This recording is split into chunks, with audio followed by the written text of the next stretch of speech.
우리 살아가면서 문이 열리고 닫힐 때를 경험합니다. 매일 아침 지하철로 출근하시는 분들은 매일 듣는 말이 있죠. 스크린 도어가 열렸습니다. 막 급하게 뛰어서 지하철을 잡으려고 뛰어갔는데 스크린 도어가 닫힙니다 라는 말이 들리면 굉장히 속상할 때가 있습니다. 열릴 때는 기쁜데 닫힐 때는 또 슬프기도 합니다. 그런데 열려서 탔는데 사람이 많을 때가 있고 닫혀서 다음 걸 탔는데 또 사람이 적을 때가 있어서 또 그때그때마다 열림과 닫힘이 우리 가운데 주는 느낌들이 굉장히 다르구나라는 생각들을 하기도 합니다. 그래서 어쩌면 사람들은 인생의 선택의 문제를 문에 비유하기도 하는 것 같습니다. 매일 우리가 문을 열고 닫은 순간들을 경험하면서 어쩌면 그게 우리 인생과 굉장히 많이 닮았구나라는 생각들을 하게 된다는 것입니다. 그래서 우리는 이 문이 좋은 문일까 아니면 저 문이 좋은 문일까 고민하는 상황들을 맞이하게 됩니다.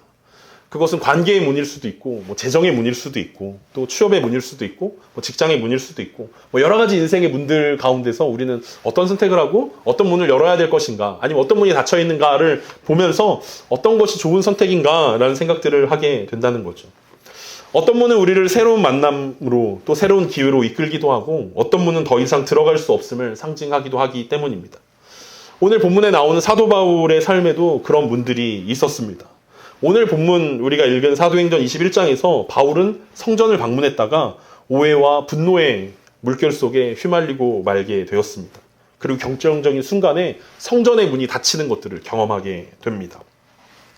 오늘 본문을 보면서 사도 바울에게 어떤 문이 닫히고 어떤 문이 열렸는지 그리고 우리 인생 가운데 우리는 어떤 문을 선택해야 되고 어떤 문을 바라봐야 되는지 함께 살펴보는 시간이었으면 좋겠습니다. 오늘 보면 27절에서 29절입니다. 그 이래가 거의 참에 아시아로부터 온 유대인들이 성전에서 바울을 보고 모든 무리를 충동하여 그를 붙들고 외치되 이스라엘 사람들아 도우라. 이 사람은 각처에서 우리 백성과 율법과 이곳을 비방하여 모든 사람을 가르치는 그 자인데 또 헬라인을 데리고 성전에 들어가서 이 거룩한 곳을 더럽혔다 하니 이는 그들이 전에 에베소 사람 드로비모가 바울과 함께 시내에 있음을 보고 바울이 그를 성전에 데리고 들어간 줄로 생각함이로라. 우리가 지난주에 함께 살펴봤던 장면이 예루살렘에 도착했던 바울의 모습이었습니다. 예루살렘에 도착한 바울이 야고보와 예루살렘 교회를 방문하면서 또 그들의 큰 환영과 환대를 받았던 장면을 우리가 함께 살펴봤습니다. 그리고 그들의 제안에 따라 유대인들의 율법적 정결 예식에 바울이 참여했으면 좋겠다라는 그 제안을 바울이 거절하지 않고 바울이 그 말을 들어주었던 것들을 우리는 기억합니다. 그래서 해야 될 때야 해도 되고 안 해도 될 때 우리는 해도 되고 안 해도 된다면 하는 쪽을 선택하는 것이 훨씬 낫겠다라는 선택을 하기도 하였습니다. 그리고 우리의 삶과 비슷하게 일주일이라는 시간이 지났습니다. 바울이 일주일 동안 정결 예식에 참여했고 끝나는 날에 이제 성전에 방문한 때였습니다. 아시아에서 온 유대인들이 성전에서 바울을 발견하게 되었습니다. 보통 아시아에서 온이라고 표현했을 때 아시아에서 가장 큰 수도의 역할을 감당했던 것은 에베소라고 이야기할 수 있습니다. 아마 에베소 출신이었던 것 같습니다. 왜냐하면 바울이 3년 동안 에베소에서 말씀을 가르쳤던 유명 인사였기 때문에 이 아시아에서 온 유대인들이 바울을 보고 한눈에 알아봤다는 것입니다. 그리고 바울과 함께 있는 드로미보라는 에베소 출신의 사람도 알아보았던 것을 보아 이 사람들은 에베소 출신의 사람들이 분명했습니다. 그러면서 그들이 오순절을 지키기 위해서 성전에 모여 있었던 유대인들에게 이 범인을 잡기 위해서 도와달라고 소리치기 시작했습니다. 범인이 누굽니까? 바로 바울이었습니다. 에베소로부터 바울을 잡기 위해 여기까지 쫓아온 사람들이었는지 아니면 우연히 만났는지 우리는 알 수 없지만 이 사람들은 지금 바울을 향한 분노와 적개심에 단단히 사로잡혀 있다는 것을 우리는 발견할 수 있습니다. 그들이 유대인들에게 소리치면서 그들을 충동하면서 바울의 죄목을 나열하고 있습니다. 바울의 죄목이 무엇이었습니까? 바울은 유대인과 율법과 성전을 비방하여 가르치는 사람이었고 결정적으로 헬라인인 이방인을 데리고 성전에 들어와서 거룩한 성전을 더럽히는 죄를 범했다라고 설명하고 있습니다. 그러니까 바울의 죄목이 크게 나눠서는 두 가지고 작게 나눠서는 네 가지라고 이야기할 수 있는데 크게는 두 가지라는 거죠. 그러니까 율법과 유대인과 성전을 비방했다. 그리고 성전을 더럽혔다. 이 두 가지 큰 죄목을 바울이 가지고 있습니다. 첫 번째 죄목은 바울의 가르침을 오해했기 때문에 생겨난 일이고 두 번째 죄목은 바울이 꼴보기 싫기 때문에 만들어낸 죄였습니다. 바울이 드로비모랑 시내에 같이 있었던 것을 보고 누가 이렇게 얘기한 것입니다. 성전에까지 바울이 데려왔을 것이다 라고 생각했다고 누가가 기록하고 있습니다. 그러니까 바울이 시내에서 드로비모와 함께 있었는데 야, 이 사람이 시내에만 있었던 게 아니라 성전에도 같이 들어온 걸 내가 봤다라고 소문이 일파만파 커지기 시작했습니다. 그런데 나중에 보면 알게 되지만 아무도 드로비모와 함께 바울이 성전에 있었다는 사실이 밝혀지는 것이 전혀 없습니다. 아무도 봤다는 사람이 등장하지 않습니다. 그냥 스스로 자기네들이 바울이 너무 싫어서 만들어낸 죄목이었습니다. 아무런 연관성이 없는 일이지만 오해와 보기 싫음이 결합되니까 이 엄청난 폭동이 성전 가운데 일어나게 되었습니다. 바울을 처음 본 사람들이었을 수도 있고 바울을 잘 알지 못하는 사람들이었을 수도 있는데 이 에베소 출신의 이 사람들이 막 바울이 죄를 지었다. 바울이 성전을 모독했다. 유대인을 모독했다. 그리고 성전을 더럽혔다라고 이야기하니까 많은 사람들이 충동에 넘어가게 되었던 것입니다. 우리가 에베소에서 일어났던 폭동을 지금 여전히 기억하고 있지 않습니까? 에베소에서 크도다 아데미어 수만 명의 사람들이 그 경기장 안에서 막 폭동을 일으키려고 크도다 아데미어 몇 시간 동안 외쳤던 그 순간처럼 지금 예루살렘 성전에서 감히 유대인을 모독해? 감히 성전을 더럽혀? 라는 이 분노로 가득 찬 사람들이 지금 바울을 향해 몰려오기 시작했다는 것입니다. 그런데 놀랍게도 이 바울을 올가매고 있는 이 죄목은 사실 바울이 스데반 집사를 처형하기 위해 만든 논리적 구조였습니다. 그러니까 스데반 집사를 처형할 때 바울이 만들었던 그 구실이 바로 이제 자신을 처형당하게 만드는 상황으로 몰고 가고 있다는 것입니다. 무엇보다 예루살렘 성전에는 이방인의 출입을 막기 위해서 헬라어와 라틴어로 이방인이 성전에 들어올 경우 사형에 해당한다는 팻말이 곳곳에 붙어 있었습니다. 심지어 로마인인 경우라 하더라도 이들은 종교적으로 충분히 사형에 이르게 할 수 있다라고 로마 당국과 협의가 된 상황들이었습니다. 그런데 그 사실을 잘 알고 있었던 바울이 헬라인 드로비모를 성전에 데리고 들어가지 않았을 것은 너무나 분명한 것입니다. 왜냐하면 지금 여기서 율법을 어겼다라고 이야기하는 사람들보다 훨씬 더 바울은 율법을 잘 알고 있었고 잘 지키던 사람이었기 때문에 그렇습니다. 그럼에도 불구하고 이들은 율법으로 바울을 처형하려고 몰려들고 있습니다.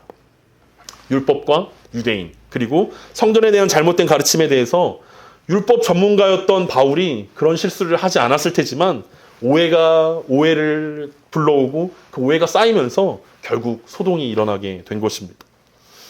바울은 조심스레 유대인들에게 접근하기 위해서 정결 예식도 하였고 나시린의 서원을 마무리하는 4명의 사람들을 대신해서 나시린의 법을 지킬 수 있는 그 헌금도 하고 있는데 그것과 상관없는 유대인들이 질타하고 있는 상황이라는 거죠. 신기하지 않습니까? 바울은 이방 생활을 너무 오래 했기 때문에 너무 오래되어서 성전에 들어가려면 정결 예식을 하고 들어가야지라고 유대인들이 지적해줬기 때문에 그걸 지키고 들어가려고 하는데 사실 에베소에서 온 다른 아시아에서 온 유대인들은 정결 예식을 하지 않고 들어왔음에도 불구하고 네가 더 더러워라고 이야기하고 있는 상황이라는 거죠. 그러면서 30절에 놀라운 이야기가 펼쳐집니다. 온 성이 소동하여 백성이 달려와 모여 바울을 잡아 성전 밖으로 끌고 나가니 문들이 곧 닫히더라. 바울은 성전 문이 닫히는 것들을 경험하게 됩니다. 아시아에서 온 유대인들의 충동이 예루살렘 성을 강타했습니다. 온 성이 소동하여서 백성이 성전으로 달려와 모여들었습니다. 그리고 바울을 잡았습니다. 그리고 끌고 나갔습니다. 이것은 단순히 바울을 붙잡았고 그냥 데리고 나갔다라는 뜻이 아니라 짐승처럼 때리면서 질질 끌고 나갔다라는 뜻입니다. 성전의 문들이 닫혔습니다. 혹시나 바울이 성전 안으로 피한다면 바울을 잡아갈 수 없기 때문에 이 사람들은 성전 문을 걸어 잠궈 버렸습니다. 그리고 그것 때문에 많은 사람들이 들어와서 폭력을 행사한다면 성전의 거룩함이 깨질까 봐 두려웠기 때문에 성전의 문을 닫아 버린 것입니다. 그런데 굳이 누가는 이 30절에서 성전의 문들이 닫혔다라는 표현을 기록하고 있습니다. 이것은 단순히 문이 닫혔다라는 뜻 이외에 이상의 의미를 포함하고 있기 때문에 그렇습니다.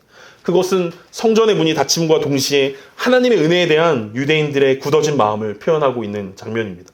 그들은 마음의 문을 닫았던 것입니다. 하나님의 은혜의 문을 닫았던 것입니다. 십자가 복음을 더 이상 들으려 하지 않았던 것입니다. 바울의 전도 여행들을 살펴보면 바울이 가는 곳마다 회당을 방문하고 그곳에서 복음을 선포할 때 비슷한 일들이 일어났음을 우리는 확인해 볼 수 있습니다. 바울이 가면 은혜의 복음을 전파하는데 그 복음을 듣지 않고 마음을 닫는 모습들이 계속해서 일어났던 것처럼 오늘 예루살렘 그 성전에서 일어나고 있는 것은 하나님의 은혜의 복음을 전하러 온 바울에게 마음을 닫는 것이고, 그것은 비단 바울에게 마음을 닫는 것이 아니라 하나님을 향해 마음을 닫는 모습이라고 우리는 볼 수 있습니다. 우리는 복음서를 통해서 예수님 시절부터 성전의 부패함에 대해서 지적하고 있었던 모습들을 우리는 잘 알고 있습니다. 하나님을 만나는 곳인 성전이 강도의 소굴로 변해버렸다라고 예수님께서 성전을 정결케 했던, 성전에서 돈 바꾸는 자들, 그리고 물건을 파는 사람들을 혼내고 내쫓았던 모습들을 우리는 보게 됩니다. 그럼에도 불구하고 여전히 성전이 더럽혀졌던 이유는 자신들의 탐욕을 채우는 사람들이 바로 성전 지도자들이었기 때문에 그렇습니다. 그리고 그 옆에서 공생하는 곳이 당시 사회 지도층이라고 불리는 사두개인, 서기관, 바리새인들, 이런 사람들이 더럽혀진 성전 가운데 율법이라는 미명 아래 많은 사람들을 압제하고 힘들게 했던 것입니다. 그런데 바울이 마치 그 성전의 거룩함을 깨트린 것이냐, 사람들은 몰아세우고 있었고 사람들에게 손으로, 발로, 돌로 맞으면서 성전 밖으로 끌려 나가고 있는 것이 오늘 바울의 모습이라고 우리는 볼 수 있습니다. 성전의 문들이 닫혔다라는 이 표현과 함께 이제 더 이상 성전이라는 단어는 성경에 기록되어 있지 않습니다.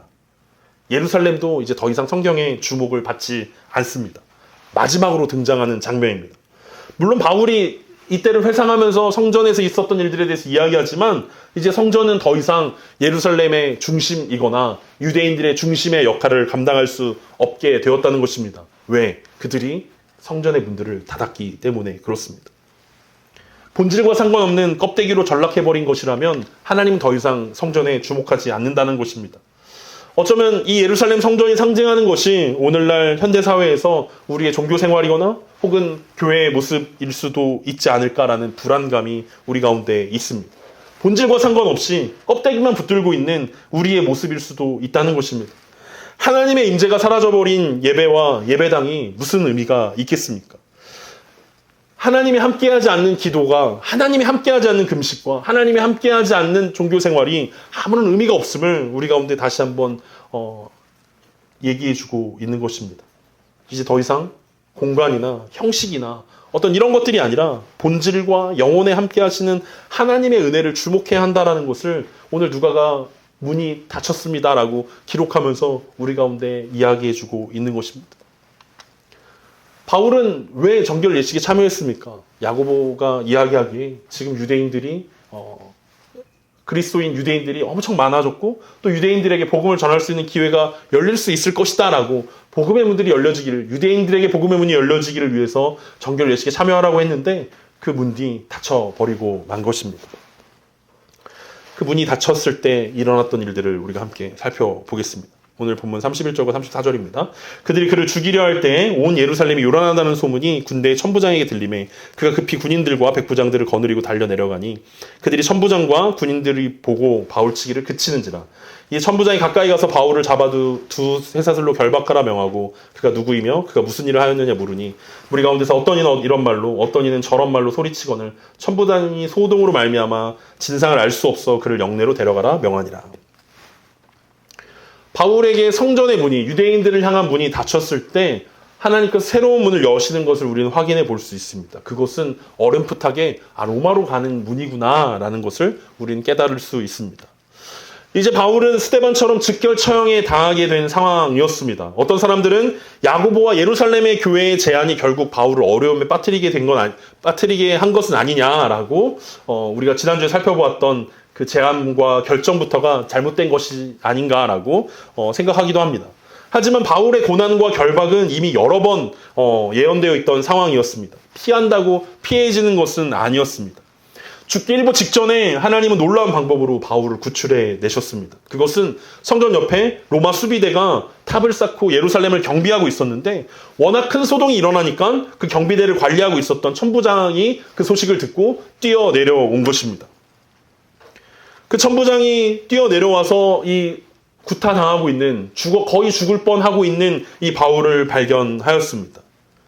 그리고 유대인인 바울이 이방인인 로마 군인에 의해서 구원받게 되었습니다.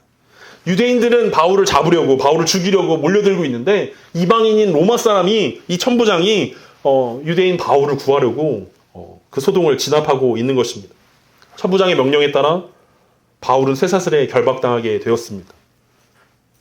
가이사랴에서 아가보 선지자가 예언했던 것처럼 이 띠를 띠고 이 띠의 주인이 결박당하겠다라고 예언했던 그 예언이 이루어졌습니다. 천부장은 바울에게 네가 누구냐? 그리고 사람들은 왜 네가 무슨 일을 했기 때문에 사람들이 이렇게 흥분하고 있는가라고 질문했지만 여전히 흥분해 있는 사람들 때문에 아무것도 들을 수 없었습니다. 그래서 영내로 옮기게 돼서 진상을 조사하고자 하였습니다.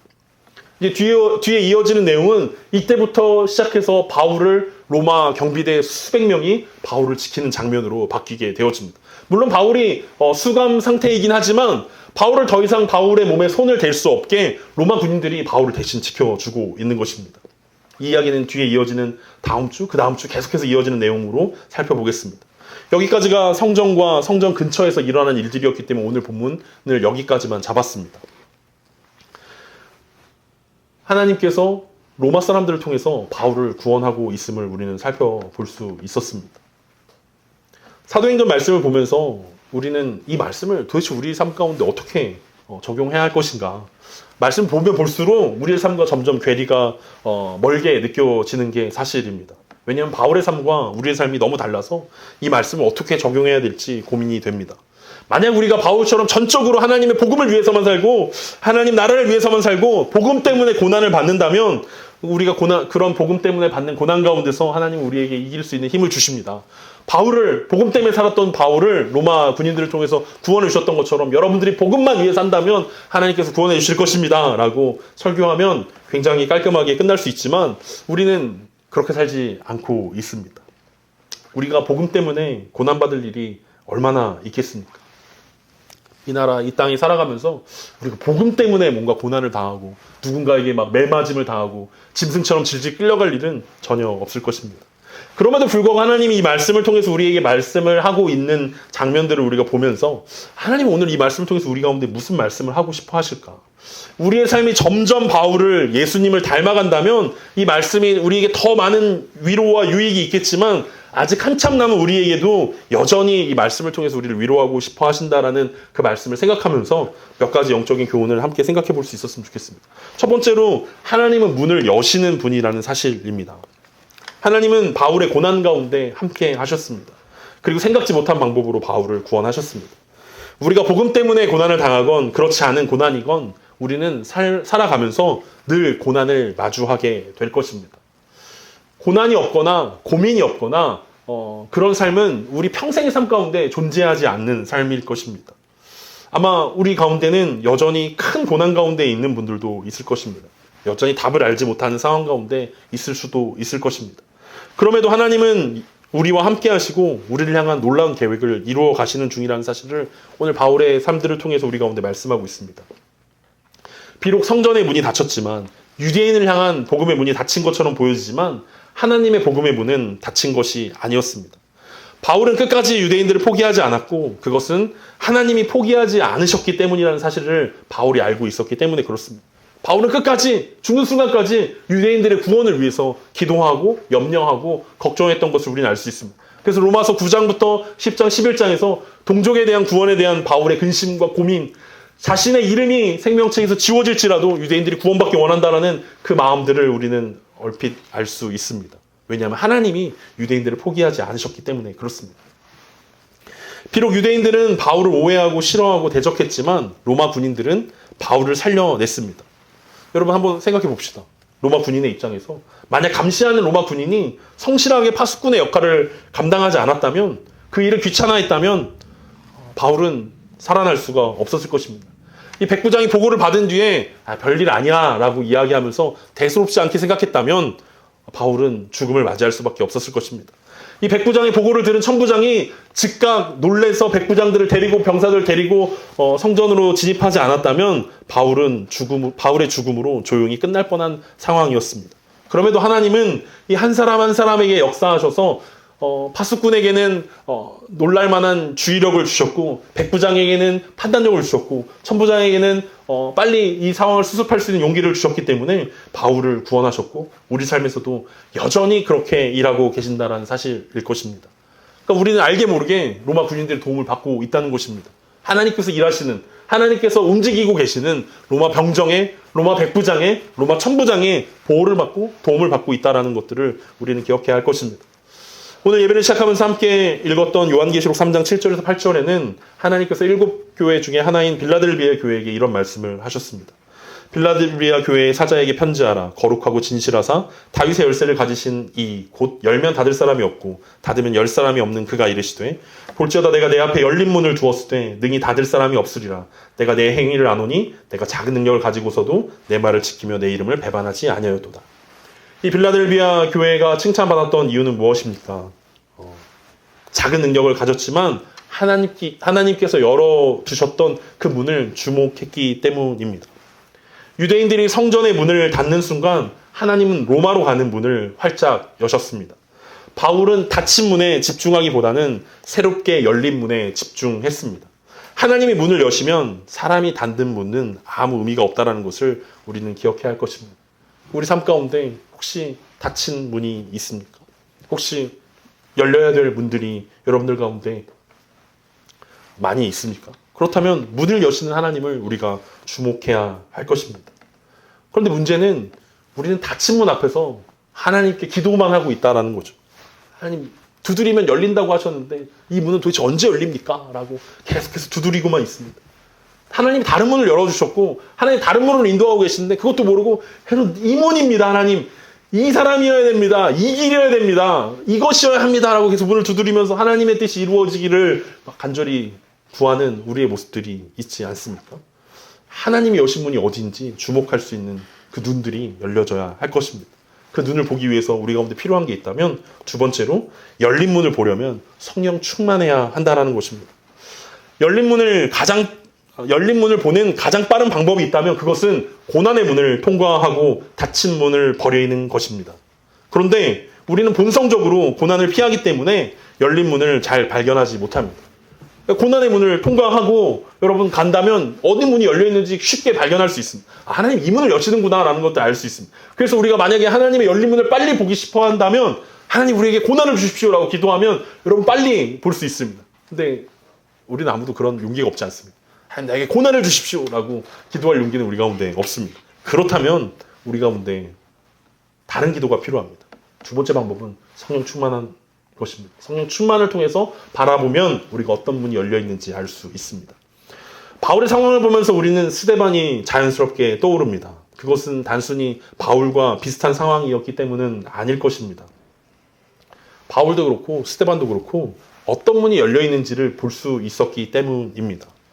우리가 아주 오래전에 봤지만 사도행전 7장 55절 56절에 보면 스데반 집사가 순교하는 장면이 나옵니다. 그때 어떤 일들이 일어나는지 다시 한번 보겠습니다.